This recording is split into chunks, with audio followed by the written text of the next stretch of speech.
My name is Silvan Jongerius, and I'm the founder and currently managing partner at Tech GDPR.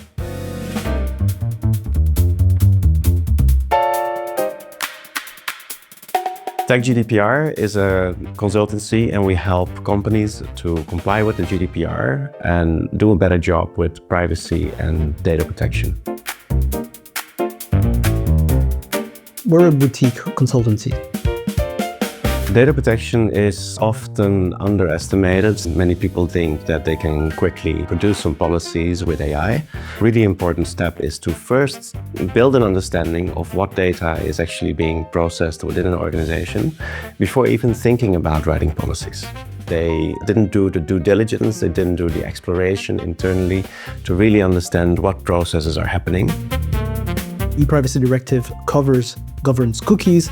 The GDPR governs how consent should work, so both work hand in hand. You'd be surprised at how many people within a company have completely different understanding of what their own company does or how their own company uses data. I used to work as a CTO in a larger organization, and it was made part of my job to make sure that the organization complied with GDPR and did a better job on privacy. That was something that no one really wanted to deal with, but for some reason I found it very interesting, and from that perspective I started to look deeper and deeper at data protection and also at the GDPR. And this led me to understand that many companies have a very big problem complying to the GDPR. So Tech GDPR was founded around the concept of helping those companies for whom it was very difficult to comply to the GDPR, to still find a way to do things in the right way, both while preserving privacy for individuals, but at the same time also create a workable situation for companies.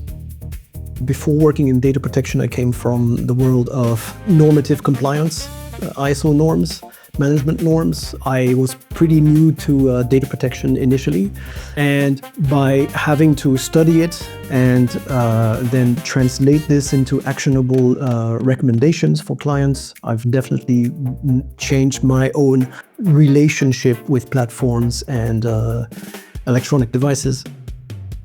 When I visit a website and I get hit by a cookie banner, I do read it partially. I don't read the details because I don't trust the details. They're meant to make you think privacy matters to the organization, but actually just your data matters. So what I do is I make sure that there are no pre-ticked consent boxes because these don't work, except for essential cookies, which are only used for loading resources on the page. Working in data protection makes it so that I don't accept all cookies, So normally I used to just kind of disregard that banner, but now it's no. Yeah, I was going to say the same. I think that's the smallest thing, or being more mindful of, emails and spam, things like that. I'm the executive assistant. I assist Silvan almost with administrative tasks. I take care of the cookies, but not the cookie banners, the cookies for real. Chocolate cookies. My personal interest in data privacy and also how the beginning of the internet was working, where people were very much anonymous on the internet, and how this paradigm is changing right now to an internet where everyone is identified. In particular, my experience with both is what got me really interested in the privacy topic. And privacy itself is more and more degraded, and I do find it personally very important to uphold the right to privacy, which is actually one of the universal basic human rights. I don't use social media. I used to use social media quite a bit. You're giving up so much information. So then the natural solution is you have to just kind of remove it. Information is what everyone wants. So they want to collect as much as possible.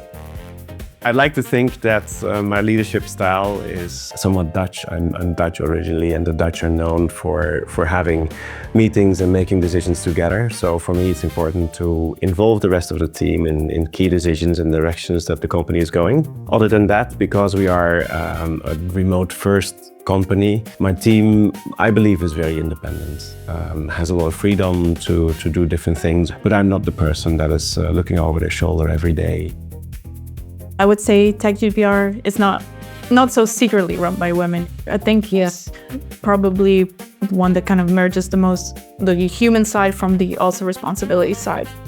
I started to explore alternatives to our, let's say, house bank a while back because the rates and the service quality and the speed of response was basically like everything was slow and expensive, and I think with Vivid it was a good alternative. I would say that with the modern kind of way of banking processes are typically quite quick, and that helps when running a business in Germany where everything is very slow already. In the beginning, we mostly onboarded with Vivid to basically park our savings or do our capital management, if you will. But now we end up doing more business transactions, and also because of the ease of it, I'm quite open to moving more of our incoming and outgoing payments also to Vivid, and we've been slowly doing that. But that was not my first expectation. The first expectation is savings account, fine, but over time that basically changed towards taking a certain role in the day-to-day banking as well.